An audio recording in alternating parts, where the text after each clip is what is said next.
ಇದನ್ನು ನೋಡಿ, ನಾನೆಲ್ಲ ವೇಸ್ಟನ್ನೆಲ್ಲ ತೆಗೆದುಬಿಟ್ಟೆ. ಅದನ್ನೆಲ್ಲ ಬೇರೆ ರಿಪೋರ್ಟಿಂಗ್ ಮಾಡ್ತೀನಿ. ಅದನ್ನು ವೇಸ್ಟ್ ಅಂತಲ್ಲ, ಅದು ಬೇರೆ ಪಾಟಲ್ಲಿ ಹಾಕ್ತೀನಿ. ಈಗ ಈ ಪಾಟಲ್ಲಿ ನಾನು ಇದನ್ನು ನೆಟ್ಟಿದ್ದೇನೆ, ಕಟ್ಟಿಗೆಯನ್ನು ನೆಟ್ಟಿದ್ದಲ್ಲ, ಅದಕ್ಕೆ ಒಂದು 2 ಅಷ್ಟೇ ದೊಡ್ಡ ಇಲ್ಲಿ ನೋಡಿ, ಎಲೆ ಚೆನ್ನಾಗಿರೋ ನೋಡಿ 2 ಕಟ್ಬಿಟ್ರೆ ಸಾಕು. ಹಾಂ, ಹೀಗೆ ಸುತ್ತಬೇಕು ಮಾತ್ರ. ಇಲ್ಲ ನೋಡಿ, ಈಗ ಸುತ್ತಿದ್ರೆ ಚೆಂದ ಕುತ್ಕೊಳ್ಳುತ್ತೆ. ಇಲ್ಲ ನೋಡಿ, ಈಗ ಚೆನ್ನಾಗಿ ಸುತ್ತಬೇಕು. ಸುತ್ತಿ ಈ ಬೇರುಗಳನ್ನು ಈ ದಾರದಲ್ಲಿ ಬಿಡಬೇಕು. ಬಿಟ್ಟು ನಾನು ಹೇಳಿದೆಲ್ಲ ಅವಾಗ, ಇಲ್ಲಾಂದರೆ ಈ ಟೈಪ್ ಥ್ರೆಡ್ ಇರ್ತದಲ್ಲ, ಇದು ಫಿಕ್ಸಿಂಗ್ ಇರ್ತದಲ್ಲ, ಆ ಟೈಪ್ ಯೂಸ್ ಮಾಡ್ಬೋದು.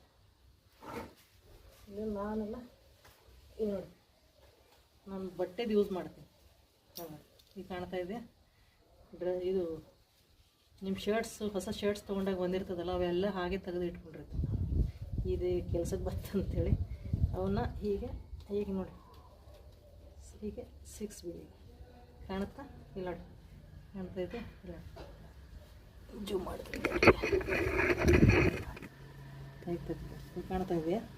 ಇಲ್ಲ ನೋಡಿ, ಹಾಂ, ಹೀಗೆ ಈಗ ಫಿಕ್ಸ್ ಮಾಡಿಬಿಡಿ. ಇಲ್ಲ ಚೆನ್ನಾಗಿ ಕಾಣುತ್ತೆ.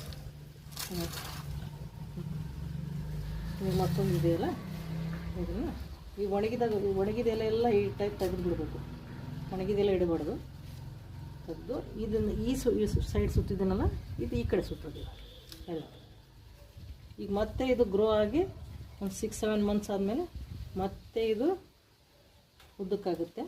ಅವಾಗ ಮತ್ತೆ ಇದನ್ನು ಮೇಂಟೈನ್ ಮಾಡ್ತಾ ಇದ್ದರೆ ಚೆಂದಾಗಿರುತ್ತೆ. ಇದು ನೋಡಿ, ಸ್ವಲ್ಪ ದಿವಸ ಆದಮೇಲೆ ಇದೆಲ್ಲ ಈ ಟೈಪ್ ಕ್ಲಿಪ್ಸ್ ನಾನು ಹೇಳಿದೆಲ್ಲ, ಬಟ್ಟೆದೆಲ್ಲ ಇವು ಶರ್ಟ್ಸಿಂದ ತೆಗೆದು ಇಟ್ಕೊಳ್ತೀನಿ ಅಂತ, ಅದನ್ನ ಹೇಗೆ ಮಾಡಿ ಒತ್ತು ಬಿಟ್ಟರೆ ಸಾಕು. ಕಾಣ್ತಾ ಇದೆ? ನೋಡಿ,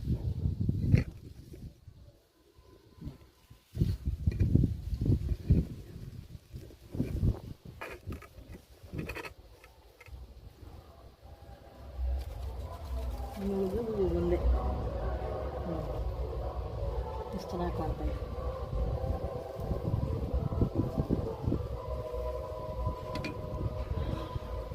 ಈ ಟೈಪ್ ಇದ್ದರೆ ಇದನ್ನ ಈ ಟೈಪ್ ಹಾಕಿ ಇದನ್ನ ಇದರಿಂದ ಫಿಕ್ಸ್ ಮಾಡಿಬಿಟ್ರೆ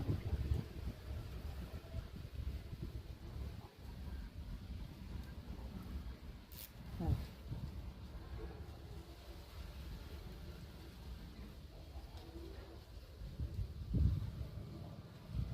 ಇದು ನೋಡಿ ಎಷ್ಟು ಚೆನ್ನಾಗಿದೆ. ಈಗ